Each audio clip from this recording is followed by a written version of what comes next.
This is a podcast by the News Minute, and you are listening to South Central. Hello and welcome to South Central, a TNM podcast where we put the South at the center. I am Dhanya Rajendran, your host. There's a small change in my co-host, I think for the next 2 or 3 weeks, because Pooja Prasanna, the reporting head of News Minute, is on her annual leave. But don't fret. Those who watch, let me explain. She's already shot all her future episodes, kept them in the bank, and then only when she's gone for holiday. So joining me in Pooja's place is Anisha Sheth, Karnataka Bureau Chief, who absolutely hated the idea of coming on any podcast, but I have forced her to be the co-host of the show. Welcome, Anisha. Hello, I am now resigned to my fate. Yeah. And joining us from Thiruvananthapuram is our colleague and the head of breaking news desk, which means she's always in a hurry, Azifa Fatima. Azifa Fatima is also the winner of the Ramnath Goenka Excellence in Journalism Award. She's also a winner of the Project Siren Award 2024 for her reporting on teenage suicide. Azifa, welcome to South Central. Hi, thank you for having me here. In this episode, we look at why the Supreme Court acquitted Dashwant, a Chennai man who was on the death row for the rape and murder of a child. We will then inspect Karnataka Minister Priyank Kharge's demand that RSS should not be allowed to conduct events in government premises.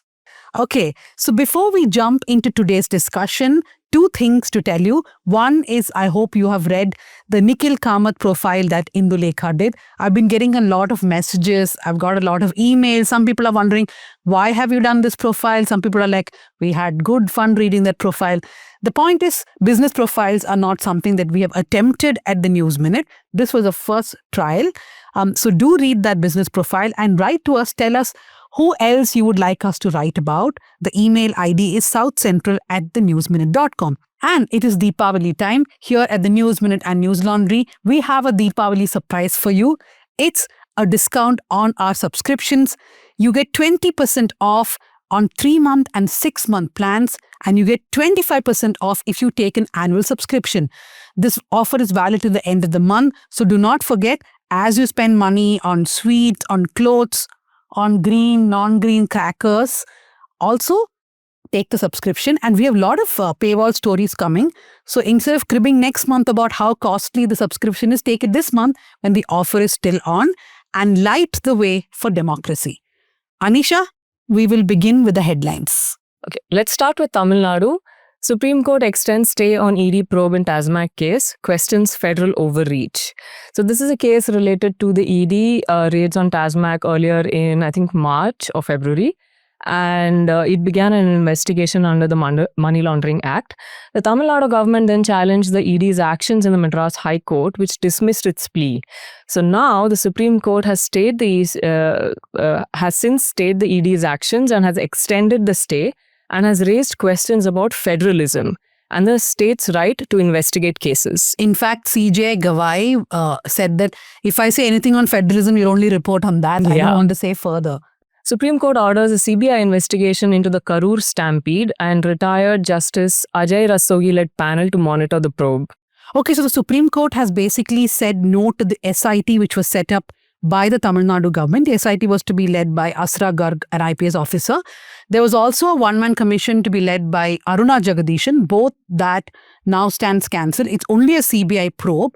What I found a bit strange in the Supreme Court order is that the Supreme Court says that when this 3-member panel is made and when it has to have 2 officers who can be from Tamil Nadu cadre, but they are not officers of from Tamil Nadu. So that's a bit strange, right? Like, what is the Supreme Court trying to say? That if a police officer is from a state and there is an investigation against the state itself, they will never do justice. Yeah, that is very, very strange because then it raises questions about the credibility of officers, right? They're supposed to be government officers once in that post and not have any other considerations. I think the whole Supreme Court order is a setback to the DMK for sure, which wanted the SIT. But I'm also a little surprised at the TVK, which is Vijay's party, celebrating it as some justice. And one more thing I want to point out is Bussi Anand, who is the leader in Vijay's party TVK, he was basically absconding till day before yesterday because he had applied for anticipatory bail, right? Azifa, did he get his bail or he didn't get, right? He didn't. He didn't get his bail, so he was absconding. So that's a bit strange, right? Like the moment the CBI probe is ordered, this TVK leader is out in the open, he's seen in public, which sends a wrong message that the TVK believe that the CBI probe will be in their favor. Okay, so something very interesting is happening in Karnataka. Well, it's uncommon at least. Congress ministers hit back after Kiran Mazumdar Shaw's post on Bengaluru's poor roads. So on October 13th, Kiran Mazumdar Shaw shared on X that she had a visitor from China and who apparently cribbed about the bad roads in Bangalore, potholes, and why there was so much garbage lying around. And she tweeted about it. Sorry, no, it's called X now. X'd about it. X'd about it. And yeah, so for once, ministers in the Karnataka government, right from the chief minister, have hit back and said hello. No, but the point is Kiran Mazumdar Shaw has tweeted multiple times before. I think what is rankled is the fact that she's been doing it many times. See, I don't know. On one end, what she's saying is correct also. Situation is getting from bad to worse. True. But these guys are like, why are you not blaming the BJP government for GST? Why not? So now she has said even previous governments are to be blamed. But I think there is definitely some equation change because so many years we have seen that all governments, no matter who is in power, are all very friendly with this one coterie, right? Which is Kiran Mazumdar Shaw, Narayana Murthy, Mohandas Pai, all these Bengaluru's elite. But suddenly everybody is like, question but stand with us. Like you can't just be always questioning and not giving us suggestions. Yeah, and that this is also interesting because this comes like barely a couple of months after the yellow line of the metro was inaugurated, and where the chief minister and the prime minister, both of them, lauded companies for participating and supporting the project.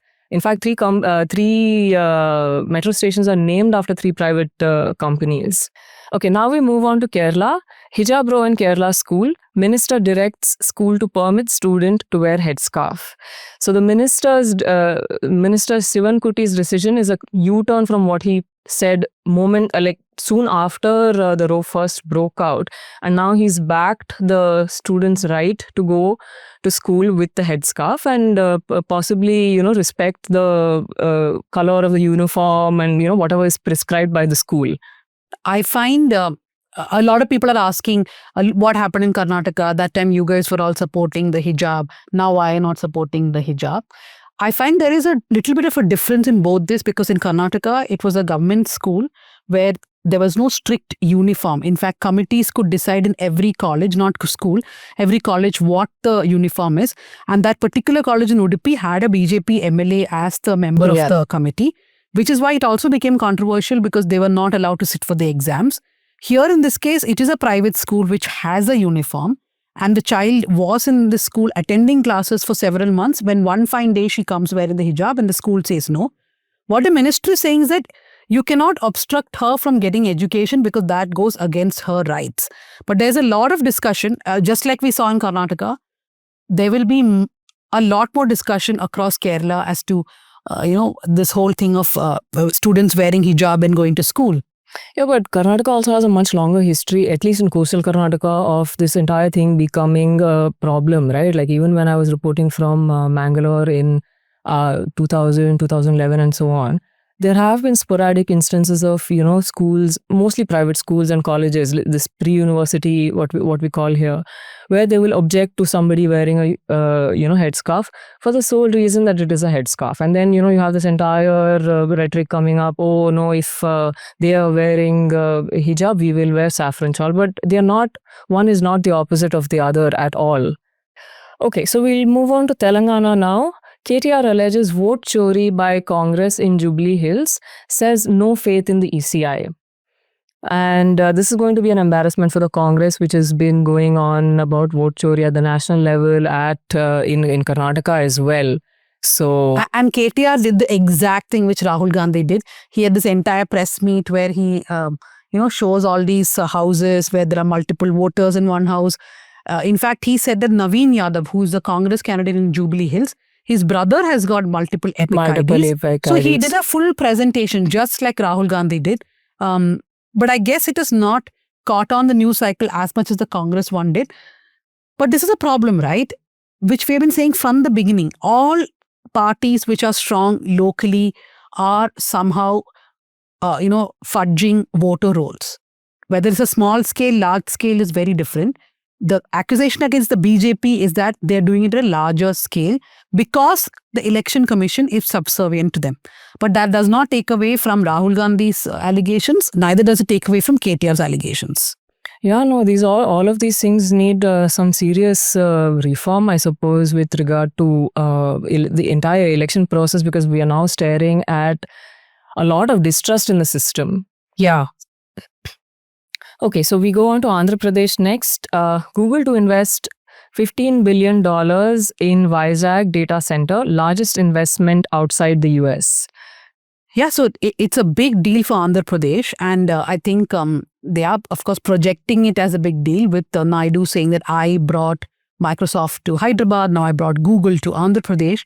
So as far as perception goes, it's huge for Andhra Pradesh, but I don't know if it will bring jobs. But whatever comes, it is good for that state because they desperately need new industries, new projects, new companies to come in.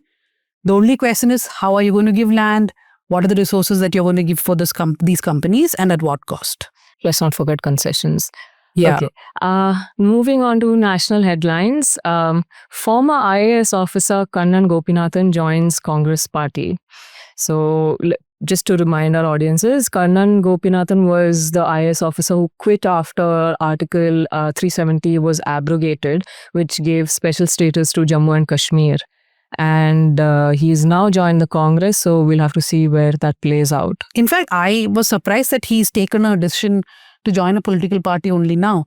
But around that time, a lot of IAS, IPS officers quit. Maybe Shashikant Senthil, who went to the Congress, Annamalai, who went to the BJP, and of course, Kannan Gopinathan. But it is a good asset to the Congress because this is someone who understands the electoral system, how it functions. So let's see how Rahul Gandhi can use Kannan Gopinathan. Okay, so thank you, Anisha. You did quite well. Anisha was very worried about how she would read the headlines because it's the first time. But Pooja, come back. Yes, please save me. Okay. Okay, so we'll go to our first discussion. In fact, last week when we started recording South Central, we actually told you that the judgment had just come in a case which had horrified Tamil Nadu back in 2017.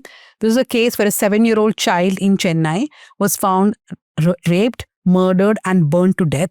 A young man who was accused of kidnapping and murdering this child, his name is Dashwant. He was convicted by a lower court in Chennai.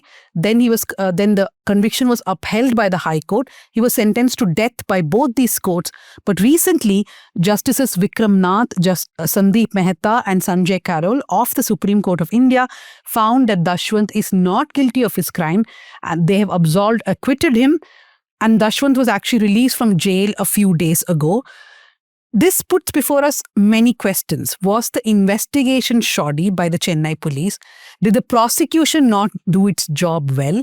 What really went wrong? Because the Supreme Court's judgment is really a slap in the face for the Tamil Nadu police and prosecution. Now, when I first read the judgment, just the Supreme Court judgment, I was under the impression that, my God, is the policing really this bad? Like, they did not have, there was CCTV footage apparently of Dashwant taking the child's body in a bag. I mean, you can't see what is in the bag, but the fact that Dashwant on a bike carrying a bag. But the CCTV footage was never seized by the police. Never seized. Forget seizing. Yeah. And normally what happens is police will seize footage, but they will not label it. Yeah, and they will also not do the other required procedures under the Indian Evidence Act to certify that this is authentic and so on. Yeah. So in this case, they had not even seized it. Then the court said that the last seen theory, they doubted this witness itself, who said that he had last seen Dashwant with the child playing on the terrace. The court also doubted the DNA evidence. So I don't want to explain the whole thing as Azifa will do that for us. But first, when I read the Supreme Court judgment, I felt like the Chennai police have completely screwed up this case. But then I went back and read the lower court judgment and the high court judgment. And now I'm somewhere in the middle, where I feel like there are some things that the police did do correctly. But a lot of things have been cherry-picked by the Supreme Court.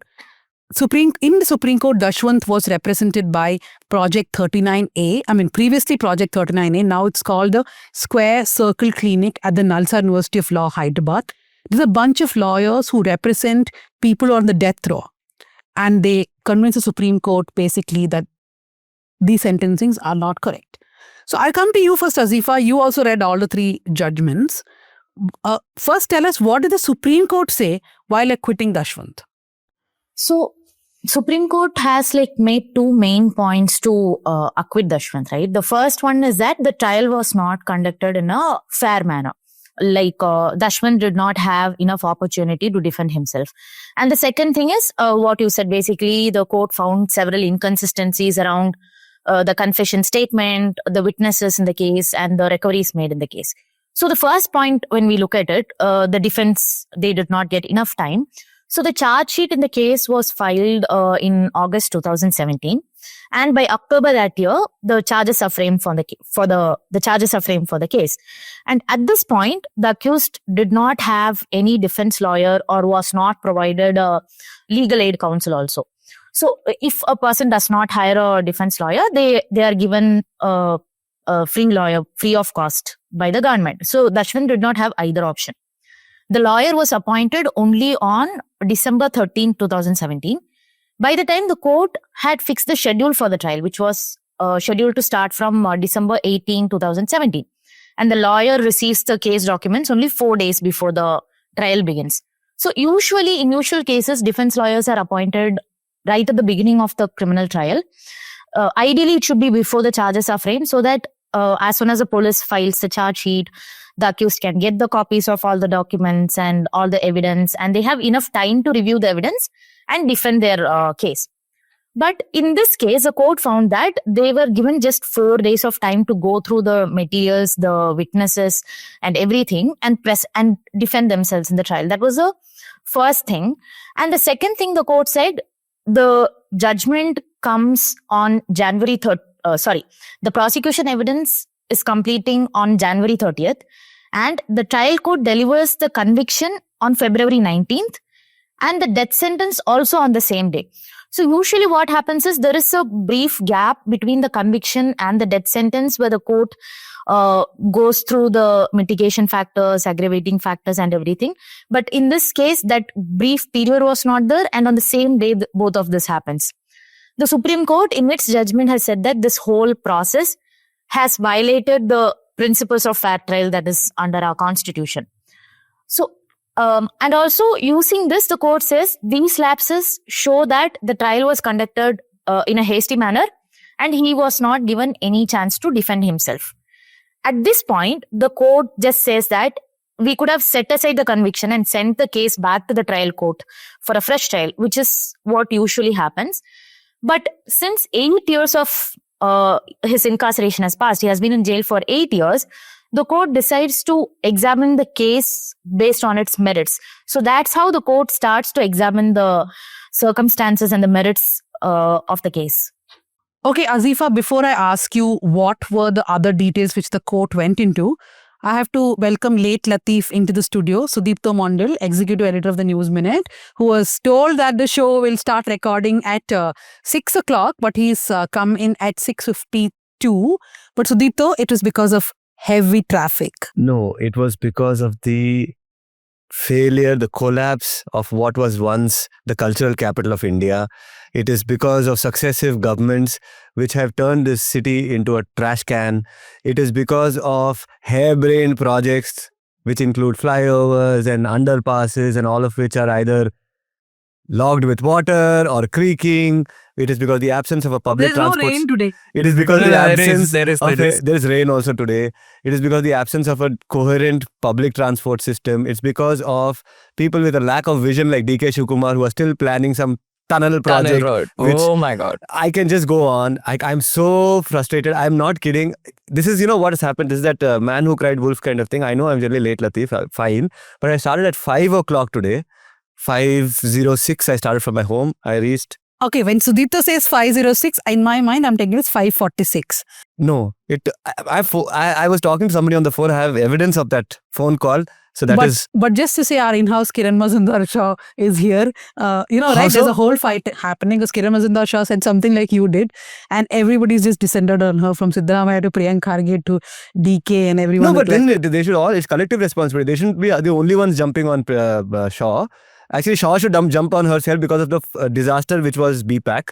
Okay, and the fact Which is what that, we were talking about. and the fact that it is a completely misguided project given to the hands of a bunch of people who ran companies properly. Doesn't mean they know how to run a city properly, because a city is not some company. not just a company. It's not some, what do you call, IT park. Yeah. Okay. So we'll go back to the Dashwant case. You were explaining to us, Azifa, that the Supreme Court found that he was not given fair trial. I just want to add that when this case happened, there was so much of furor in Chennai that none of the lawyers wanted to represent him. And that's not something new, right? We have seen multiple cases where society is so morally repugnant about it that the lawyers don't want to represent.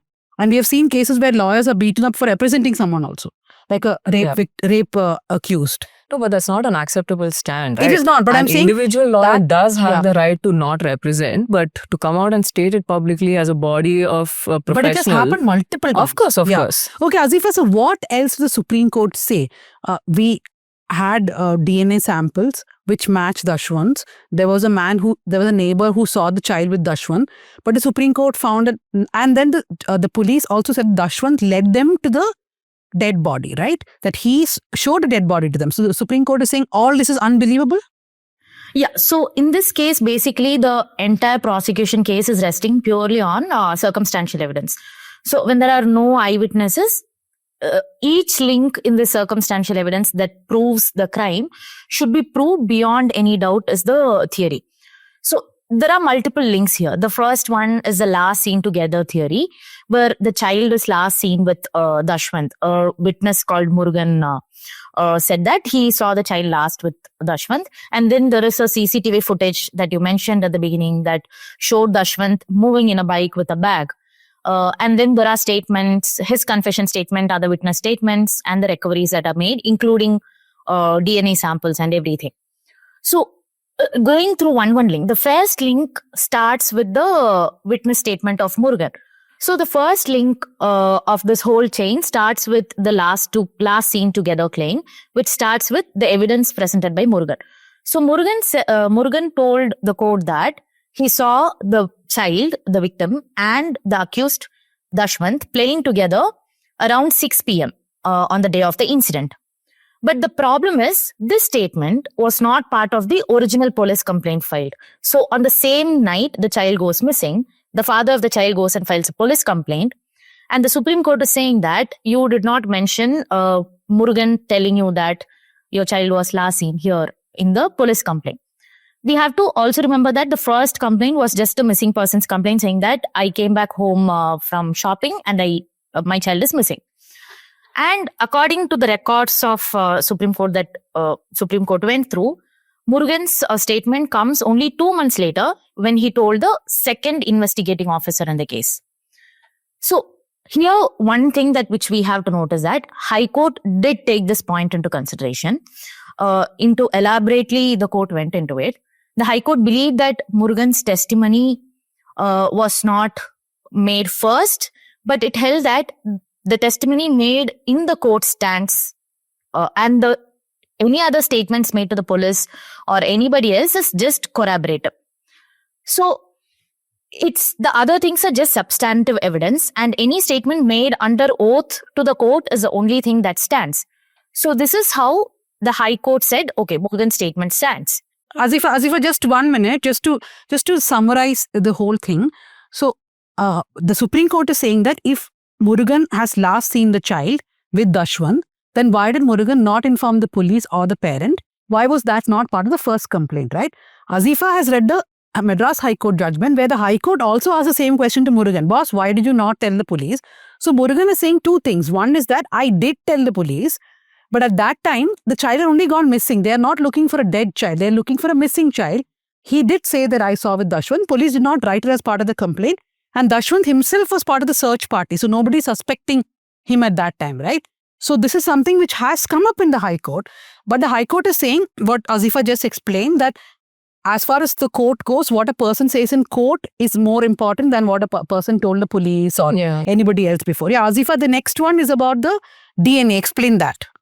The next one is about the CCTV footage. The CCTV footage is obtained from a nearby temple. So the prosecution claims that the footage showed Dashwant moving in a vehicle. Here, two things. One is that the Supreme Court said that the police did not produce the actual CCTV footage. They did not take or record, or it was not exhibited as evidence at all. Because the footage itself was missing, there was no primary evidence of what it supposedly showed. And the judgment then goes on to say that the officers appeared to make Dashwant a scapegoat, and the story of the CCTV footage was just a figment of imagination rather than real evidence. So again, here, this point was raised at the trial court that, this CCTV footage is not present as evidence. And the trial judge reasoned that the police might have checked the footage while trying to, search for the child, for rescuing the child. And it should not be held against them because they were just doing their duty at searching the child. And the video or the supposed footage is just a starting point in the investigation, and it is not an end into itself. So the trial court just dismissed that as it's not a big enough reason to brush off the whole case. But the Supreme Court again here disagreed with that and said there is no primary proof of Dashwant ever crossing that place. So we can't believe on that evidence as well. No, I find this absolutely surprising that there is supposed to be CCTV footage. Now, whether the footage was something that the police watched at the beginning of the investigation, after 2 days when you've realized or when you have figured out that Dashwant is the murderer, won't you go back to that person and get the CCTV footage? Exactly. And why would you not keep it? Because that is one part of your evidence that he did go on a bike, right? Yeah, and cops routinely, in case after case, you find that they don't see CCTV footage, or they seize it after a very long period of time, and then they find that CCTV footage is not there anymore. And Right. this is a matter of 2-3 days. They could have gone and taken that CCTV footage, but they did not. I mean, that is something which I feel the High Court and the trial court just let go, which perhaps they shouldn't have. And finally, Azifa, the DNA evidence. Yes. So the DNA evidence, so the child's body was found on the side of a highway.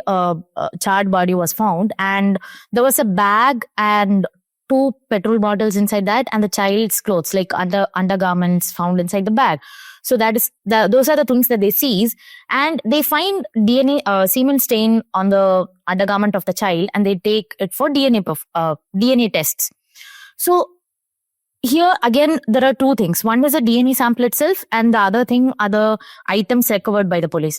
So firstly, the items recovered by the police, be it the petrol bottles, or they also the police also present the jewelry of the child, which was found in the purse of Dashwant.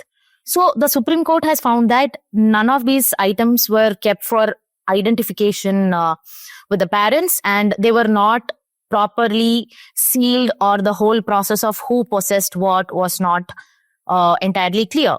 And the second thing, when we come to the DNA report, they take the semen stain and they do a test, and they find a match with Dashwant's profile. That the Supreme Court again finds that his blood sample was taken nearly 4 months after he was arrested. So that casts a huge shadow over this whole thing. And that's the primary reason that the DNA report is completely brushed off. And another thing is the whole chain of custody, right? When they take his blood sample and where it goes, who is possessing it, there's no record of any such thing apart from a letter that said, we are transporting these things, we are sending these samples for test. So the prosecution also failed to prove chain of custody for the forensic samples itself. So the forensic samples also went out of the window in this case. No, look at the travesty. There is no doubt that the undergarment belonged to the child. Even the Supreme Court is not casting that doubt per se. Yeah, The it's Supreme like- Court is just denying the entire evidence because it was not stored and the blood was not taken on time. Like, why would you arrest a person? You have got an undergarment from the bag. Why would you not take blood samples for 4 months? Yeah, and that was the strongest piece of evidence they had, right? The most scientific piece of evidence they had to tie the accused to the crime. And from the Supreme Court judgment, it appears that the police failed to prove that the underwear belonged to the child. I mean, how do you No, let I don't a think in case the like High that? Court, in the trial court, there was any doubt that the underwear was the child's. I No, think the the Supreme Court raised these objections, saying the police did not prove that the underwear belonged to the child. I think the Supreme Court's problem is they're saying that the entire thing is made up. Forget the underwear. Yeah, I mean, Everything from the baby- bag to the earring to underwear, everything is made up. I mean, it's a travesty, right? Like you are not noting down things in the mazhar, simple things that you have not taken blood after 3-4 days, and we see this in case after case. That is what is infuriating. Like after this case, a senior IPS officer from Tamil Nadu messaged me saying that you all should do a story on how police simply don't follow procedure. Also because it is very difficult to follow procedure. This procedure of this Evidence Act is very difficult to follow. And he was also saying that there's a lot of burden on, like a police station's law and order person and crime person. And eventually both law and order crime have to go into investigation. Yeah. No, I mean, there are academics who make a case for separating law and order duties from crime duties and setting up a separate crime investigation department itself, which will only investigate crimes. So that is something I think that we seriously need to consider, because just look at the nature of this investigation is so bad. Yeah, and there's a second acquittal. He was acquitted in the case of murdering his own mother also. That was acquittal came in the trial court. This is the second acquittal. No, when I started the show, I was saying that I'm a little bit in the middle ground, because I feel that in some ways they did have a few witnesses. And if I'm to believe that Dashwant was indeed the killer, then the police did have a few good witnesses, but eventually they disbelieved by the court. Yeah, so the burden, I mean, the onus on the prosecution increases in the case of circumstantial evidence, right? Yeah. Like if they wanted the case to hold up in court, they should have done a much better job of following the procedure so that it does not fall apart for these very reasons, right? And let's not forget that the Supreme Court said that he was acquitted for lack of evidence, not that he was honorably discharged. That kind of it was not that kind of an acquittal. But they call it fiction. They have said this is a fiction by the police. Yes. I mean, You want to add something, Sudipta? No, I just can I make like one of my generally sweeping comments about the judiciary? We know what happened to some of these landmark cases when people were accused of crimes. With the judiciary, it seemed wanted to believe that these crimes were committed by certain people. Look at what happened to Yaqub Memon. Look at what happened to Afzal Guru. Right? It is almost like to satisfy the collective conscience of the country, somebody had to be hanged. And here you have something like this. I'm just looking at the contrast between these two, and this is not just in this case. There are cases of mass atrocities, where lynchings and those kind of things happen, and somehow it just goes to show that the subjectivity of the judiciary, how far it goes to acquitting or convicting people. It acquits people clearly quite on a subjective basis, as well as convicts people subjectively. So taking off from what Sudipta was saying about the subjectivity of the judiciary, we see a case in the Karnataka High Court where a RSS leader here in Karnataka gets bail literally hours after he's booked for a hate speech, but somebody like an Umar Khalid does not get bail in the Supreme Court for, over and over again his petition is rejected. But if you speak to Project 39A, they will tell you it's not about subjectivity, it is about technical issues, and that simply this case was built up on circumstantial evidence which should not stood the test of law. That in the trial court itself should have been thrown out of the window is what Project 39A will tell you. And Project 39A to me is a great streak of light in an otherwise dark place. It goes to expose these procedural lapses. It is important for somebody to be doing this. And by the way, I hope nobody is coming to the conclusion that we have come to the conclusion that this man is guilty. Right? That is not what we are saying. We are saying that there are so many things which are awry in this case, which have gone awry in this case. And that is what is scary, that somebody like this. No, see, for me, the point is because we have been reporting this very closely for a long time now. I said in the last South Central also, we had an interview with the father. Dashwant's father had given us a very detailed interview in which he said that initially the family believed he was not the killer, but then they were told that he was the murderer. So for us, it was that his own father telling us that it was his son who did it, right? That was for us in the reporting, that is one of our turning points. No, but see, my problem, Azifa, you can also come in here. My problem is, I was asking somebody in Project 39A that, look, I understand the morality behind this, right? That basically you are questioning death sentences because death sentences should not be handed over like this without, in any case, but in this case specifically, or cases like this. But I was asking, why are you not limiting yourself in cases like this, especially POCSO cases, to saying commute death to life? Why are you challenging The conviction. the conviction itself? They said that's what they do for all the cases. And that's their legal strategy also, I would assume, no? Because they have to pull the case apart and see how weak the grounds are. So in this particular case, they primarily challenge the whole circumstantial evidence thing, right? Like as you mentioned. So when you prove a circumstantial evidence thing, there are like 5 key conditions, if we can put it that way, that each link or each circumstance in the whole chain should be firmly proved, and it should be consistent only with guilt, and it should be conclusive in nature. And all these should exclude every possible explanation of innocence. And together, this should form a complete chain of evidence where there is no gap or no doubt that the act was committed by the accused.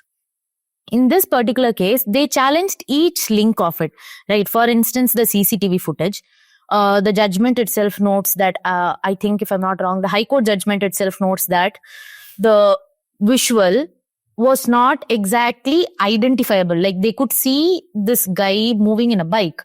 But again, the temple person, he said that it was not identifiable, which means you just see a rough figure, and based on clothes and based on certain other things, you just identify this person. So again, when you cast shadow on each link, the case, it's like a deck built with the cards. So it just falls apart eventually, right? So the primary responsibility with the prosecution and the police itself was not handled properly, I would say, because they should have built the case very airtight so that nobody can come and challenge it in the first place. But here, as we see, every element in the case is challenged, right? Apart from the fact that actually a child has died. That is true. No, I was thinking after reading the High Court judgment that perhaps the reason why they did not seize the CCTV footage was deliberate. You could not make out who the person was.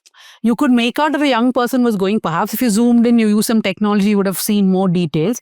But since that may not have been useful, they just decided not to seize it. We don't know what is the real reason. Yeah, but you can refrain from presenting it as evidence. Yeah, right? exactly. Yeah.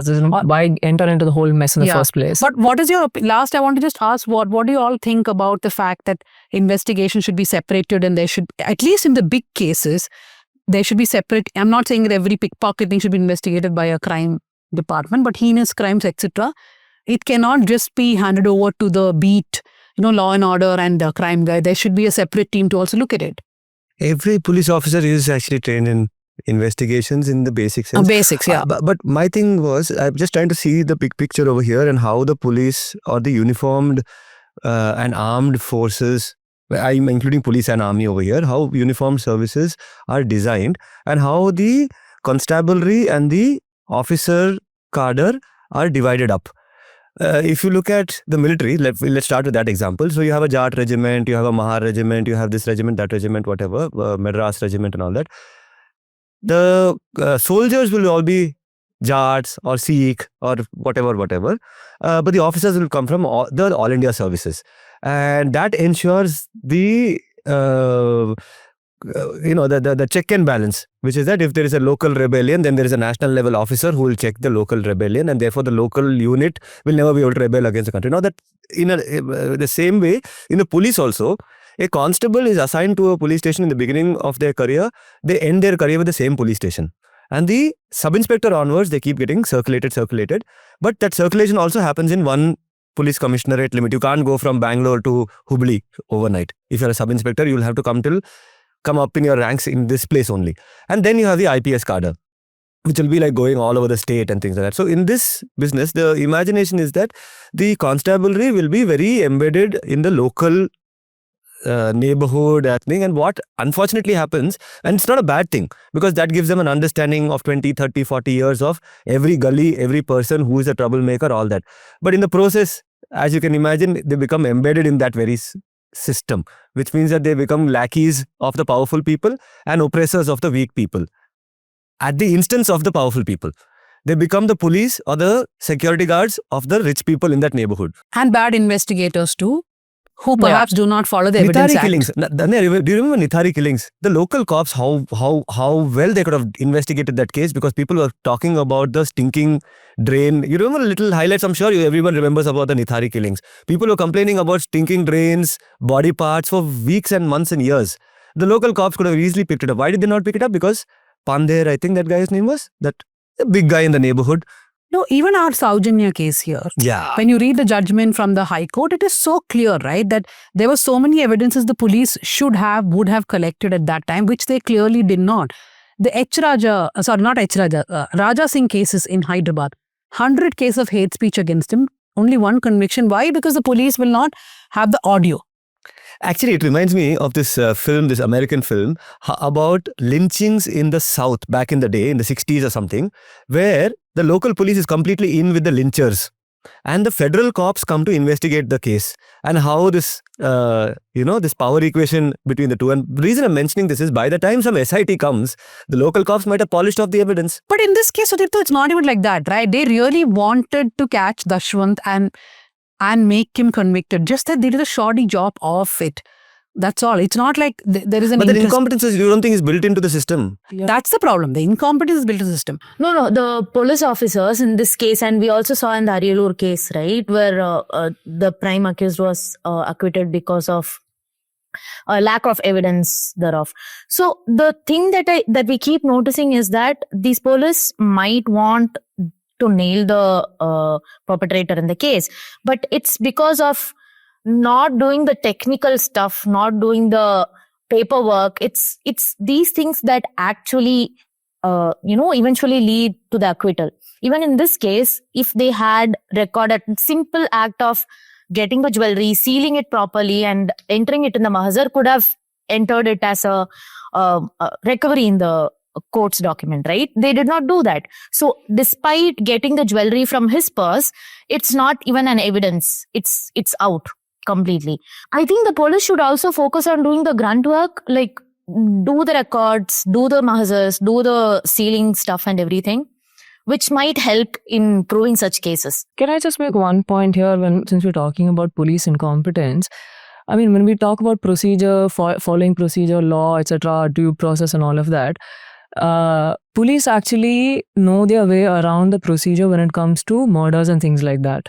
Where they lack this kind of knowledge is when it comes to newfangled stuff like cybercrime. They're really struggling across the country, right? Because they don't have, like, for example, how to seize evidence from a phone. They don't even procedure. put things in Mazhar. What are you I talking about? know what you're saying, but I know what you're saying. I agree with you, but this is something that this supposedly their expertise. Yeah, supposedly their expertise. So anyways, thank you very much, Azifa, for joining us here on South Central. Thank you. My recommendation, I think it would be a book, which is 2 books. Like, one is She Said and The Catch and Kill, both of which I took Danya ma'am's books and read it. So it's about the Harvey Weinstein case. While one focuses on the sexual violence part of it, the focuses on other crimes that happened along with this whole network. So yeah, that is my recommendation. Okay, so we'll go to the second discussion. Joining us for this is V. Geeta, writer, academic, historian, feminist, and co-director of Tara Books. Her work spans gender studies, caste, and social history. She has written extensively on Tamil society, Dravidian politics, and feminist thought. Thank you, V. Geeta, for joining us here on South Central. Thanks, Danya, for having me. What's Sudipto? I was saying that she also taught at ACJ when I was a student. Rather, she came for a few lectures to our journalism school. So I want to discuss a couple of things which have been happening in the past few days. One is the Karnataka Minister Priyank Kharge making this assertion that RSS activities should be banned in government properties. He's saying, why should they do their marches in schools and colleges? That's one thing which is happening in Karnataka. Parallelly, we've been seeing the VHP sort of announcing that they want to build the campaign of Free Temple movement. They had something going on in September. So a lot of small developments happening as far as the RSS, VHP, etc. go. Of course, the RSS just celebrated its 100th year. So Geeta, have you been following what's happening in Karnataka? Because Siddaramaiah has said that he wants to follow Tamil Nadu model. And Tamil Nadu for many years had not been allowing marches till the 2022-23 case happened, which went to the Supreme Court itself.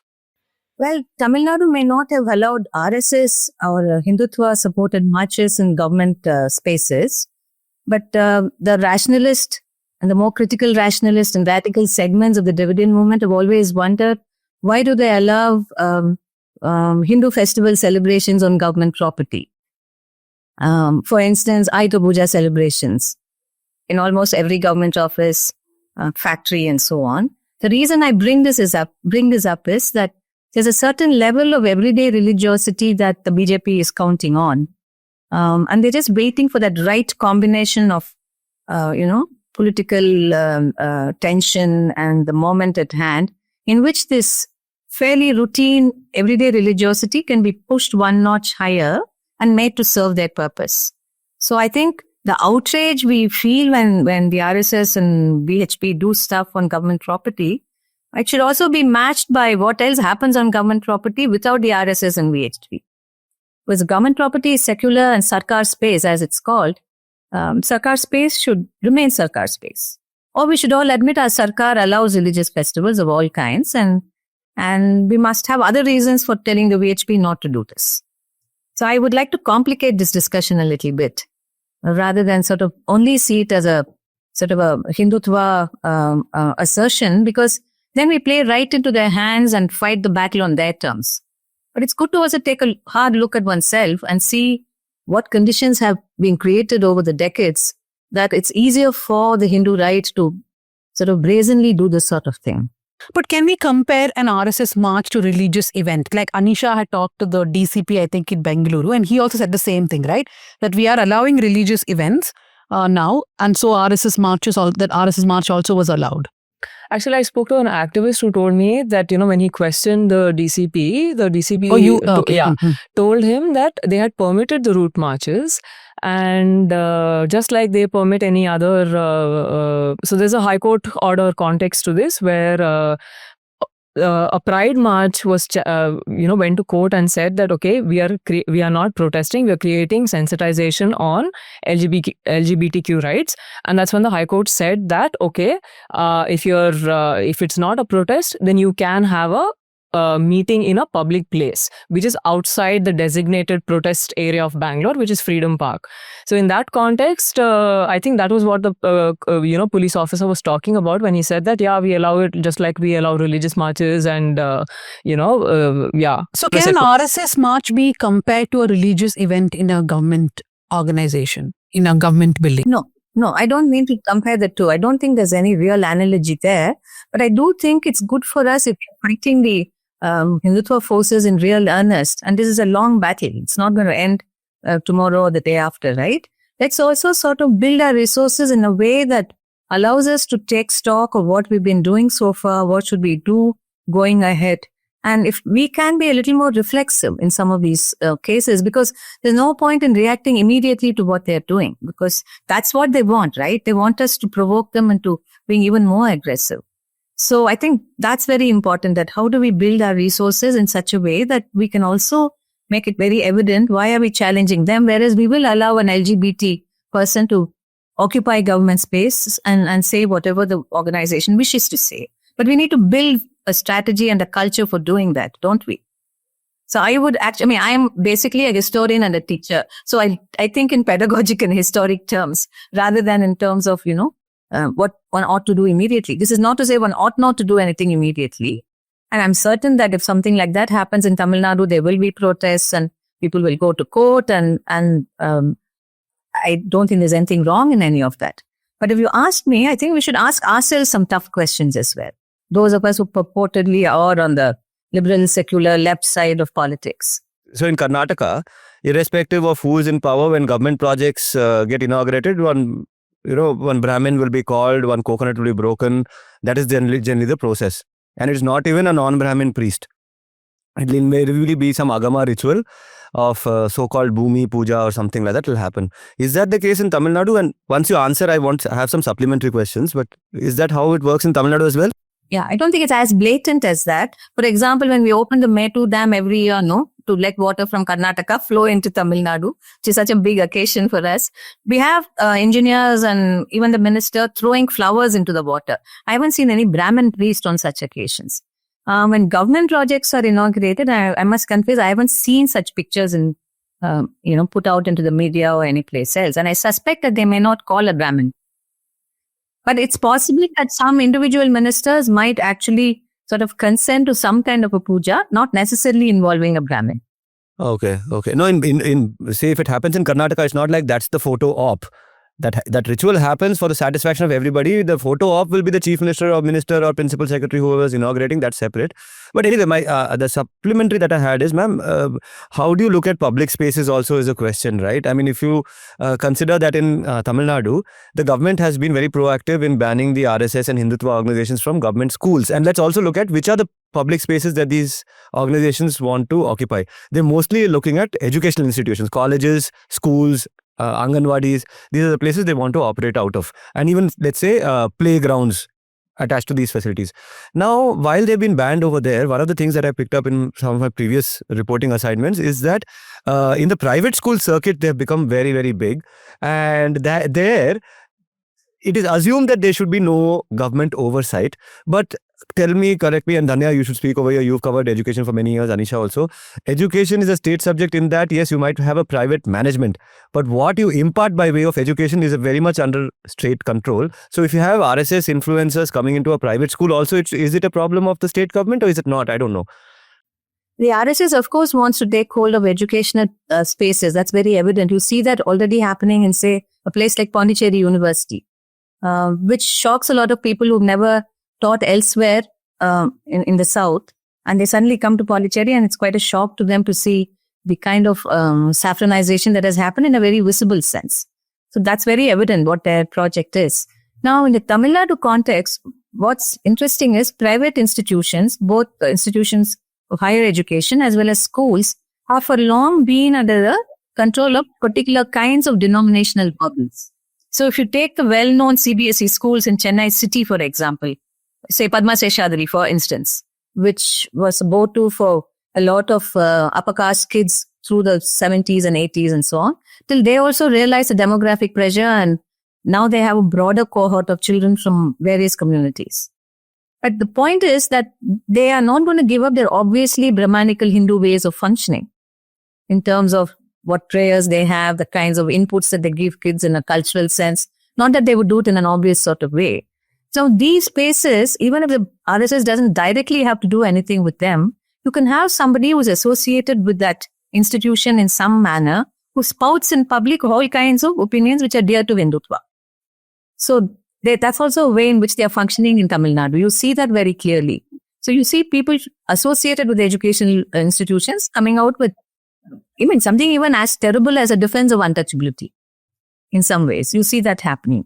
And you also see fellows who head higher institutions, like the SRM set of institutions, engineering, medical colleges, and so on. So Parivendran is quite happy to invite right-wing persons to various kinds of functions that they do and so on. So, and very interestingly, many of these are, as I said, denominational groups, either of a religious or a caste kind. And many of these castes are not numerous in terms of numbers. They are not like, say, the Vokul Gors, they are not like the Vaniyars, they are not like the Gaundars, but they are powerful propertied castes. They could be Udayars, for instance, they could be Naidus, they could be Reddiyars, and the BJP has made it its special agenda to actually train its attention on these kinds of caste groups as well. And their propertied and their fairly sort of banal political interest is served well by audience. And you see that happening already in private spaces. And the government can regulate. Will the government regulate? Because the government also has other kinds of equations with these institutions. I mean, there's a long history to the privatization of education in all our states. And in Tamil Nadu, it goes back to MJR's period. And many of those who started institutions were from his party at that time. And then subsequently, the DMK did the same. Then the Congress did the same. Everyone except the communist has educational institutions. I mean, the parties that are invested in propaganda don't have educational resources, of a kind that, that would build a different kind of common sense. But the parties who are very determined to sort of push their point of view all do this kind of a thing. So government is also going to really tread on very fine territory here where the private institutes are concerned, because I think there are lots of overlapping interests that hold them together. And this I would like to say also, like in Tamil Nadu, for example, Karnataka has already seen BJP rule, so there's also that distinct difference. But Tamil Nadu has seen the reign of J. Jayalalitha, and we mustn't forget those years.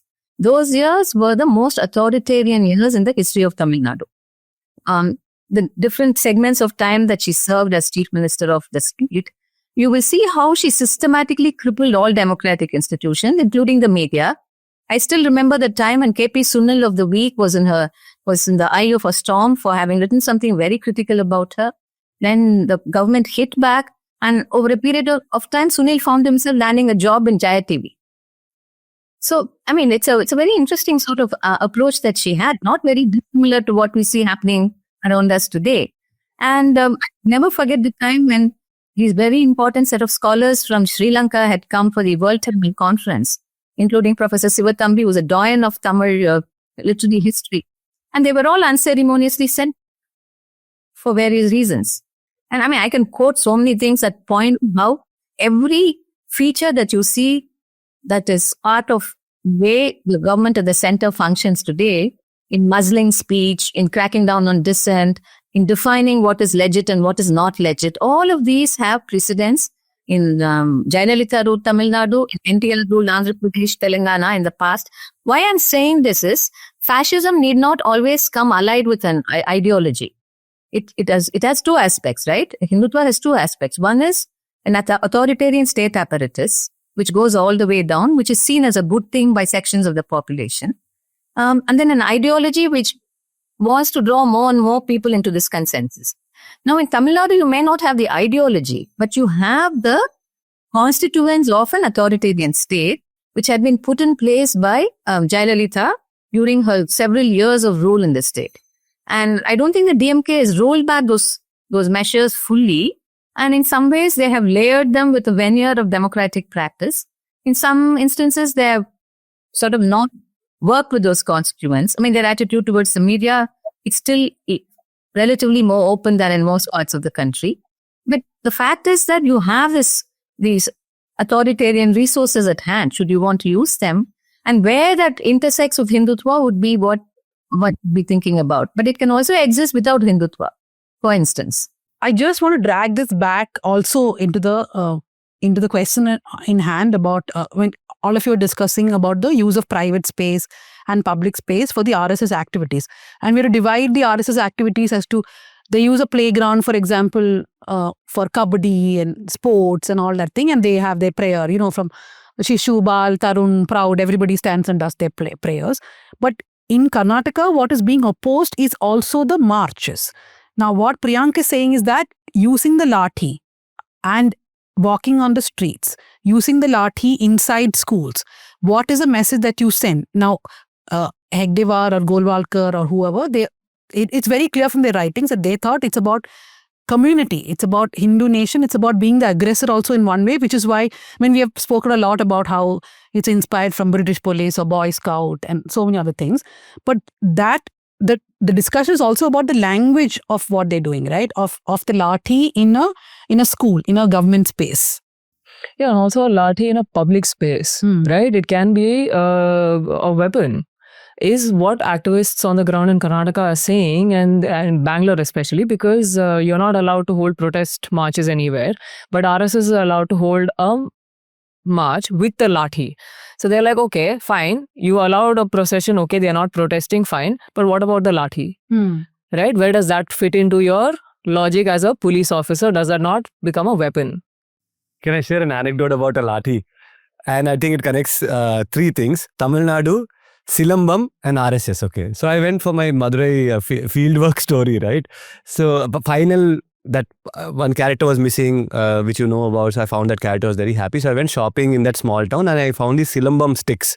Okay, so I picked up one Silambam stick from there, came all the way to Bangalore, got off at the Majestic bus stop, took a metro. The moment they saw me, they were like, how can you take this? This is a weapon. This is a weapon. And I'm sorry to say this, but I didn't say too much, but I just pretended to be Sangha Karyakarta. Okay. And they let me ride into the metro. Happily, I rode with a lathi riding on my shoulder like that. And Yeah.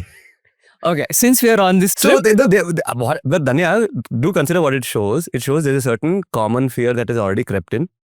That a guy who could be a clown, who could be a Sangha Karyakarta, whatever, carrying a stick can just invoke that name and will be allowed inside a metro station with a weapon, which could have been used to crack somebody's head. yeah, and coincidentally, a few days ago, I fought with some metro staff over a balloon that a friend had. Okay, because a balloon is considered a weapon according to metro rules. I filed an official complaint and they got back to me, said, no, you can't carry balloon because this is a weapon, complaint closed, bye-bye. But on the suspicion that I might be a Karyakarta, I'm allowed to carry a stick. Yes. On the But- suspicion, yeah. But can I quickly, I use that Silambam example. I think there is a certain acceptance in perhaps central government institutions across the state of this kind of a behavior. In Tamil Nadu state, I think there has been a general sort of critical common sense that we won't let this happen in our part of the world. And if Karnataka thinks it's a good example, that's great. But I'm also concerned about the fact that there are other ways in which the BJP, RSS, the Hindutva Sangh family is making its presence felt. I'm not sort of being alarmist here. I'm just saying that they work with a eye towards a very long term, and it's as important to take note of these other ways in which they are infiltrating, so to speak. We won't allow RSS marches. Of that, I'm very sure. They're also going to protest if they come into our state government schools and start doing things, and that's not going to be sort of countenanced at all.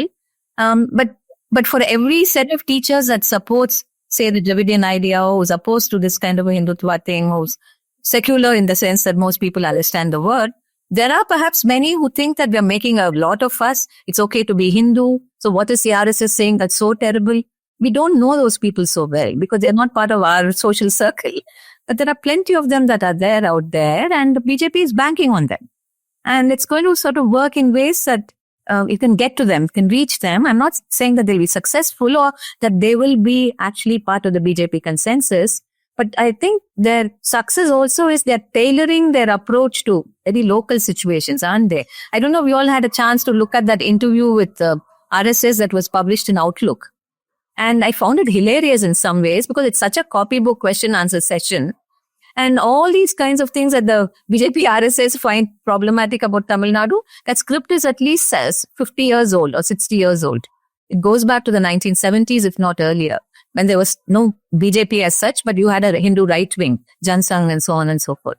So I think they are still a bit clueless about how to deal with Tamil Nadu.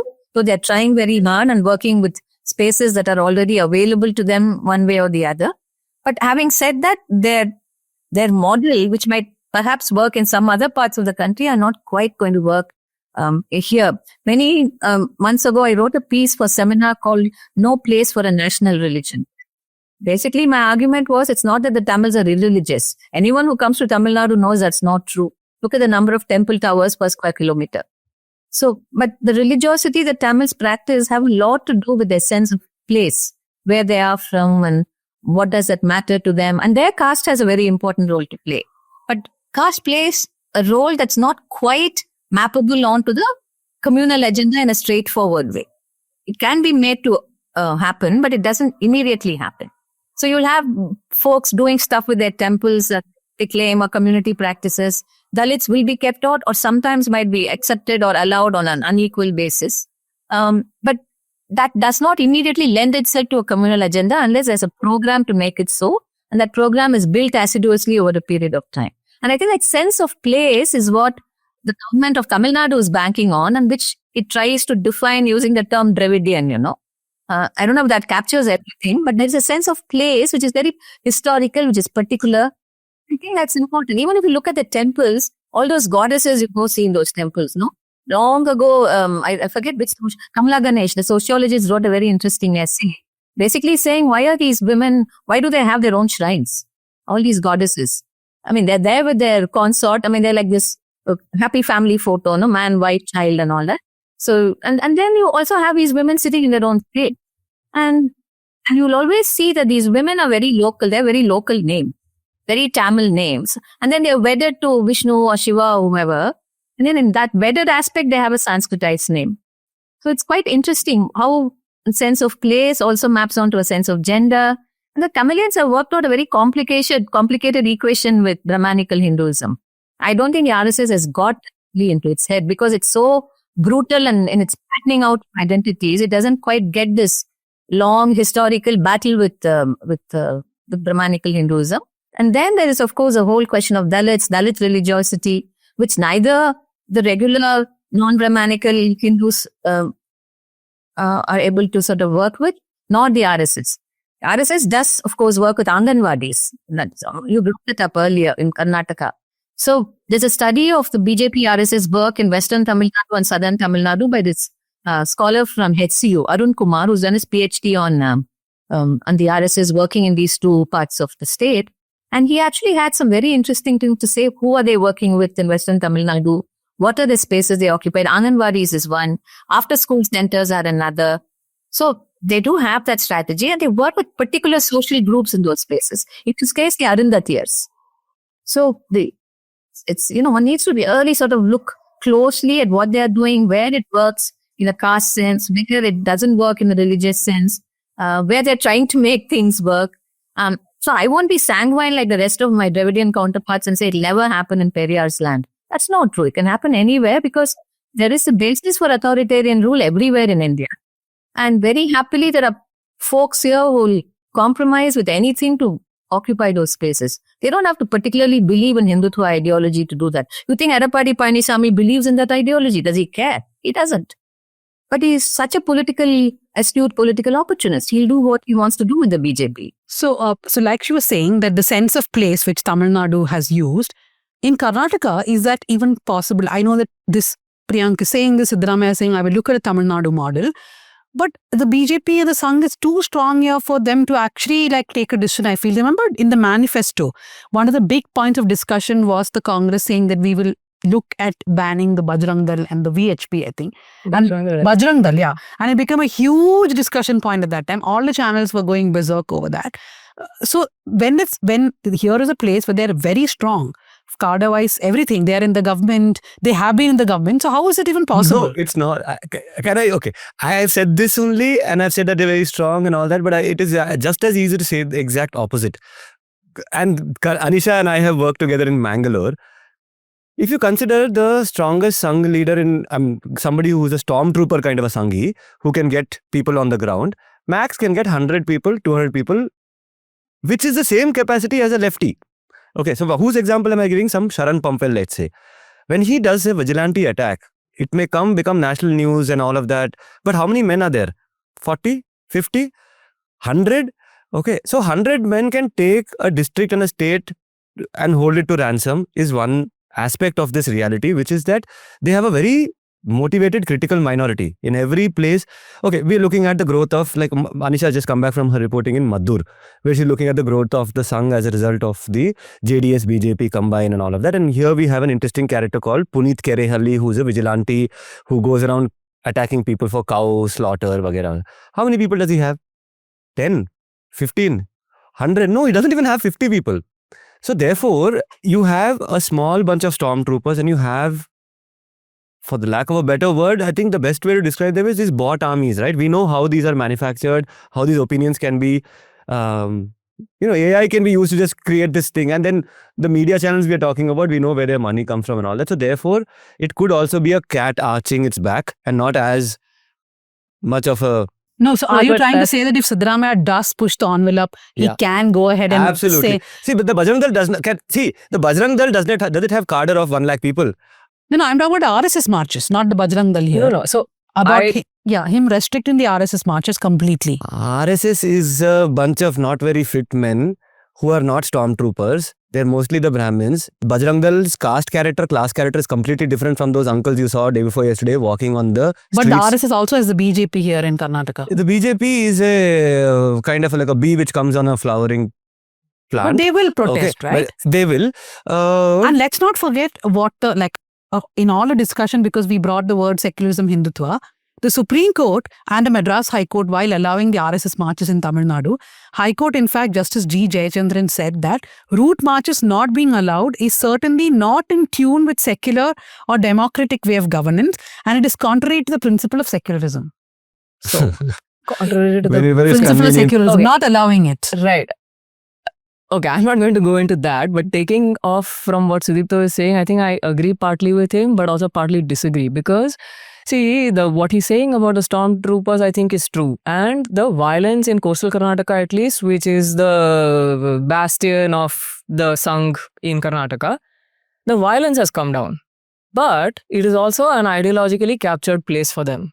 You will have, and I think I've said this before also, you can have a public stadium full of 3,000, 5,000 people, family gathering type of scene, where some 18-year-old sadhvi can come and say, behead somebody if they look at your mothers and daughters. And this is in Shuddh Sanskritized Hindi, which nobody in that place even understands properly, but they cheered like it was a cricket match. Okay, so that ideological base is there, and it's there across classes, I think. But you still have the same people re-electing the Congress from time to time. In No, that but region I only. think In that that the- region in that only, region only. and also Al- across also, the state. Danya, And No, also across I the just state. want to say one more thing. The Banu Mushtaq Yeah. calling her to Dasara, right? Me and Pooja had a lot of arguments around it. But one thing we finally agreed is that it's like a balloon Siddaramaiah tried to whatever. Like basically, there's nobody else who would have done it, right? Like call Banu Mushtaq, create this controversy, and then just stand firm. So you can never say he's capable of doing this. Also saying no RSS marches in public. He's also capable of still giving us goosebumps. Siddaramaiah has made many mistakes in his career, but he's one of the last secular, socialist, progressive, anti-caste leaders in this part of the world. And hats off for what he did in that Dasara. Although that Banu Mushtaq imagery itself was problematic in its own way. We don't want to pull at that. But yeah, and time after time, we are seeing him getting isolated in that cabinet, which is full of right-wing people. We see, I suppose, Siddaramaiah and Priyank Kharge are the two people who keep getting exposed for their progressive ideology because they suddenly seem like the only people talking about these issues in this particular cabinet. So I also want to talk about one more thing that the Siddaramaiah government did this time round in power, which is the reading of the preamble across schools and colleges. It was this huge chain of public, like people occupying the streets, saying preamble of the Constitution and reading that. Now, I don't know how much of that is going to trickle down into public consciousness, but even in terms of, say, this thing happening, right? At least it has the potential to plant an idea in people's heads. Whether that will take root or not is a different matter altogether, but I think this is something we need to talk about because as a public program, having kids read that, I think is a good idea. How much people do of explaining what the Constitution means, what the preamble means, what respect, dignity, equality, fraternity, all of that means, I suppose, as a civil society, we might have to build on that. I want to come to you, Geeta ma'am. So when I started, I was also talking about how they keep rechurning the same ideas, right? Like the VHP says they'll do a fresh campaign on freeing temples. In Karnataka, when Basavaraj Bommai was a chief minister, he said the same thing. And they did try to bring a bill, but nothing happened further. Even when they're in power, it is just words and rhetoric. It never really happens. But it's going back to the same ideas, right? Like one enemy or two enemies, and then how to strengthen your community. It's just always the same thing, I feel.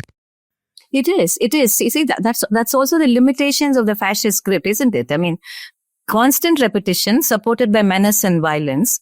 And the fact that you can't allow anything fresh to come in because that means then you're taking account of historical developments and changes. And don't forget one very important statement made by the great D.D. Kosambi. He said, caste is the opponent of history. He does not want to admit of historical change and historical movement. And he has this very entertaining story about how Satyapir became Satyanarayana, who's worshipped widely in the Deccan. It's a very engaging story where he says in the Deccan, Satyapir was like what's his name? Sai Baba, a fakir, a Muslim fakir, who was perhaps a healer of some kind, who was very popular.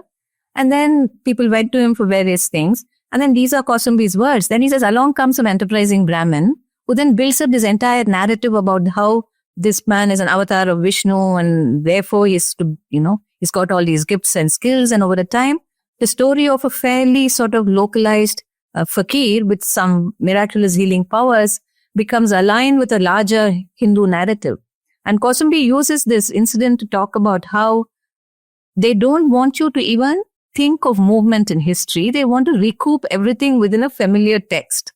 And this is something Ambedkar also points out in Riddles of Hinduism. So there's a way in which they read time, and that's very important for us to understand.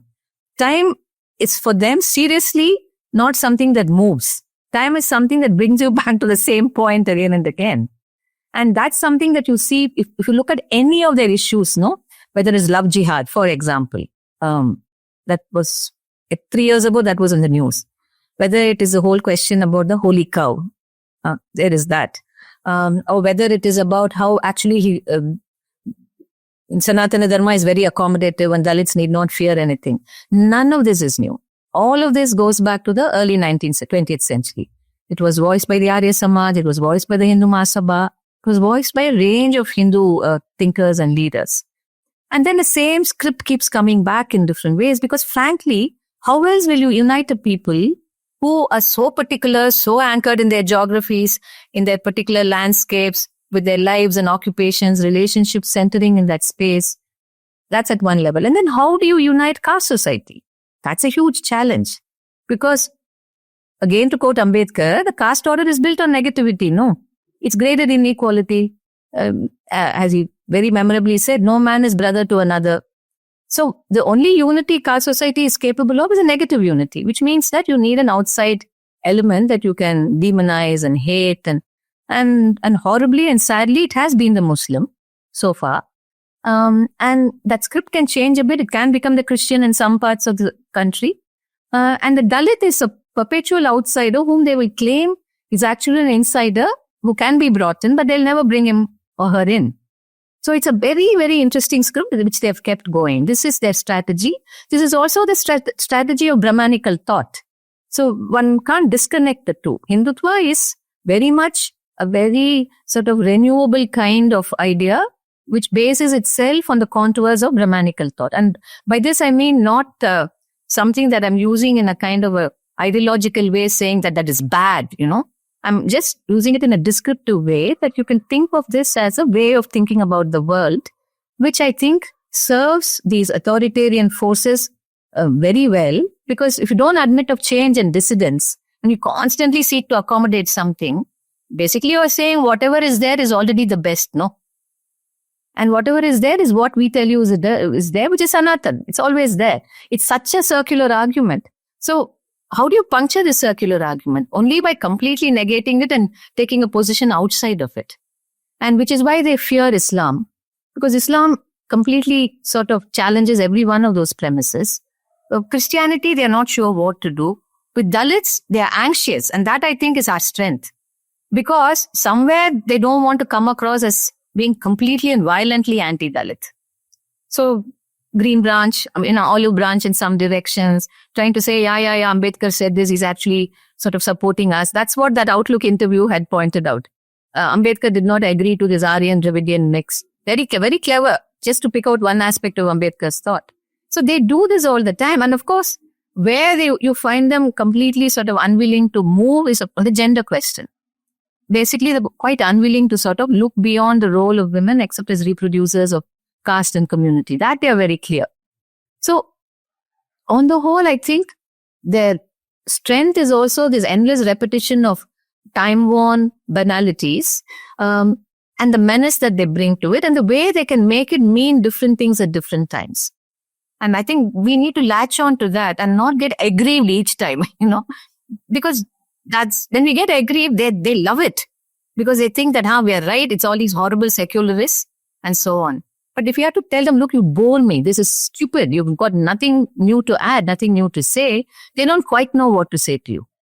And that's not the tone we take with them, right? We are arguing with them on their own terms. But their own terms are so limited and so banal. And it's completely lacking in imagination, intelligence, all of that. I was thinking when you were talking about this whole circular banality, how we also stuck in the circular banality, right? Like sometimes I wish I was just reporting other things, like we were doing, but we're always so stuck because this keeps coming back. It's either a love jihad or it is somebody wanting to free a temple. They're so active. What do you do? I mean, they are the most Yeah. active The activist most group active right social group at this point of No, but social when she was force, I talking, I was suppose. just thinking we are stuck in the circular banality more than them, because every time we can say, okay, we'll ignore, but you only keep saying that we have to record everything for posterity, and this whole exercise of recording for posterity, we are just stuck in that circle, right? Yeah. But elections, Danya. Elections, No, just once, but before we go on to the elections, one small thing I just want to add. This is something I've been thinking about also, because it's not that anyone feels particularly great thinking about them, all right? I mean, we all feel despair and anger and so much else. But I personally, I can say this about myself at least, that I also think dialectically, okay? I mean, I was raised in the old school Marxist tradition after all.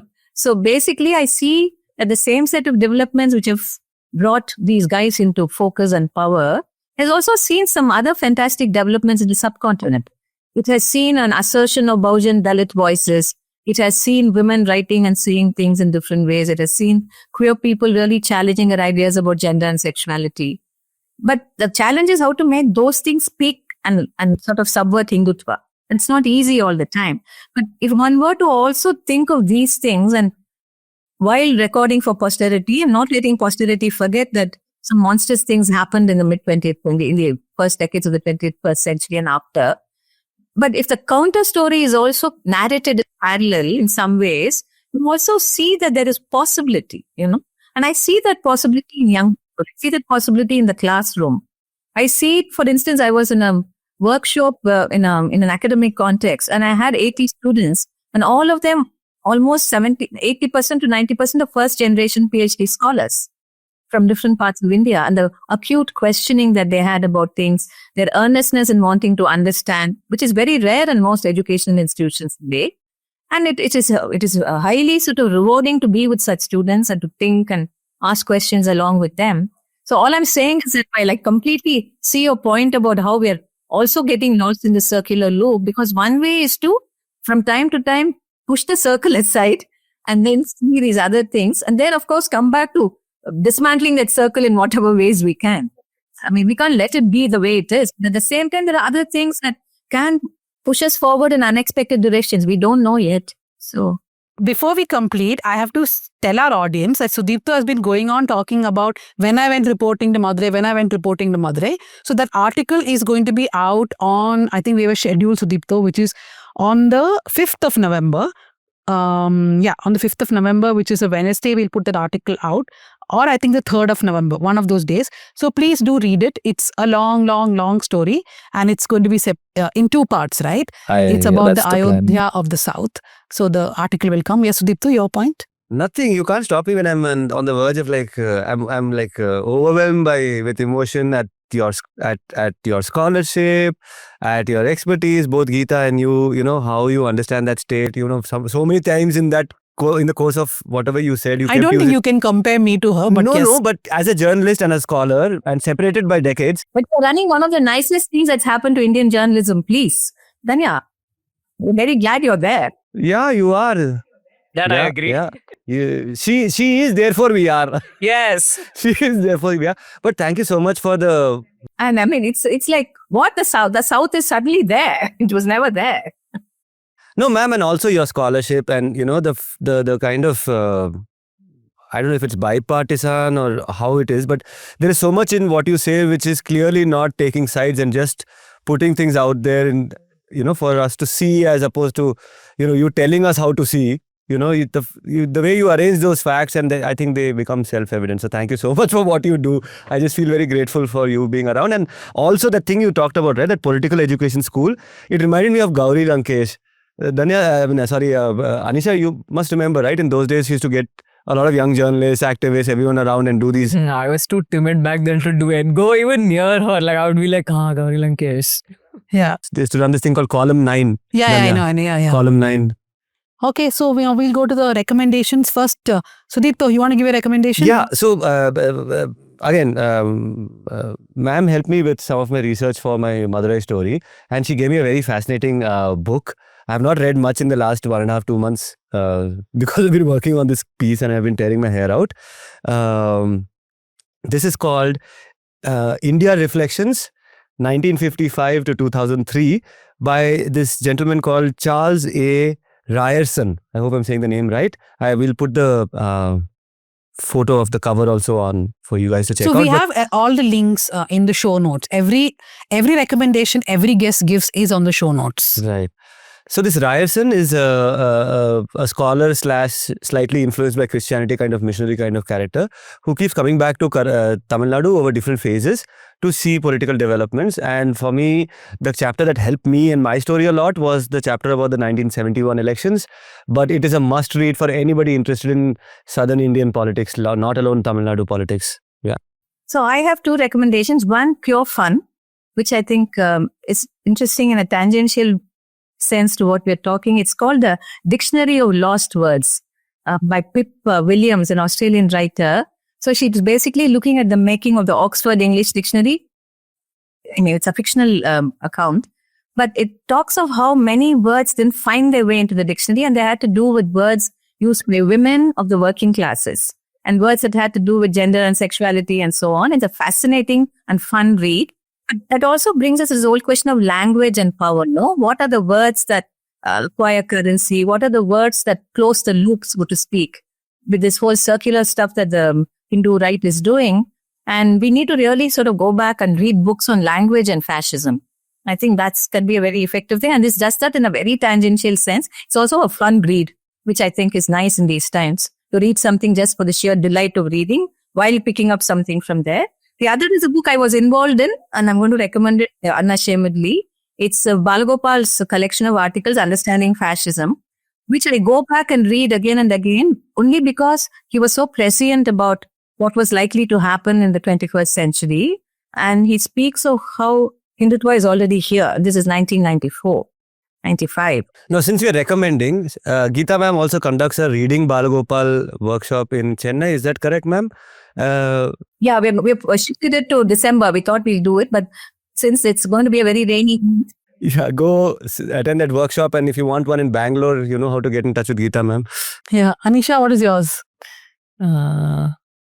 Okay, I am kind of blank, but I will just recommend what I'm currently reading. Well, I started, I hope to finish it. It's this fat. It is a book by Christoph Jaffalo. I don't know if I'm pronouncing the name correctly, but I give up on that. It's called Gujarat under Modi, and I just in the process of going through the introduction, and it's super fascinating because I see some parallels with Karnataka, and which I need to go back and think about, but I would recommend that. In fact, one little nugget, the RSS apparently took shape from the right wing of the Congress. Yes. Golwalkar was, Hegdewar Right. was a part of the Congress. And that group predates the RSS by about 20 years. So the RSS technically... In fact, Hegdewar introduced some of the parts of the uniform in that one segment of the Congress itself. Yeah. Okay, so So my yeah. recommendation is very different from all your recommendations. It is this podcast called Lucky Boy by Tortoise Investigates. It's 4 episodes. I've listened to only 2. I think it's behind a paywall after the first 2, but the first 2 itself is very good. It deals with a female teacher, a 27-year-old teacher who had a sexual relationship with a 14-year-old boy. And that boy is now an adult, and he looks back at how it was sexual abuse and assault. But it can really go into a very problematic zone, right? Because you're a female, abuser, and it can also be very. The language has to be very careful, right? Because you're talking about a child and a teacher, but it's done very nicely. It's a podcast. I'm into podcast full time now, and the Yeah, I'm problem also is going to get into... too much of crime podcast recommendations are coming. I'm trying to go back to history recommendations, but yeah, do listen I'm to the doom podcast. scrolling a lot. I need to get into listening Yeah. podcasts. Yeah. So that's it for this week. And like I began this episode with, it is Deepavali time. light up democracy by taking a subscription of the News Minute and News Laundry. We have offers 20% and 25% off. And the first paywall story you can read after taking subscription is by Sudipto Mondal. So do that. Yay. Yeah. Thank you to my producer, Bhuvan Malik, production assistant, Ajay. Thank you to Sukanya Shaji, the years of South Central. Thanks to Pooja, who's not here, Jasim Ali, our editor, and Yana, who does all our socials.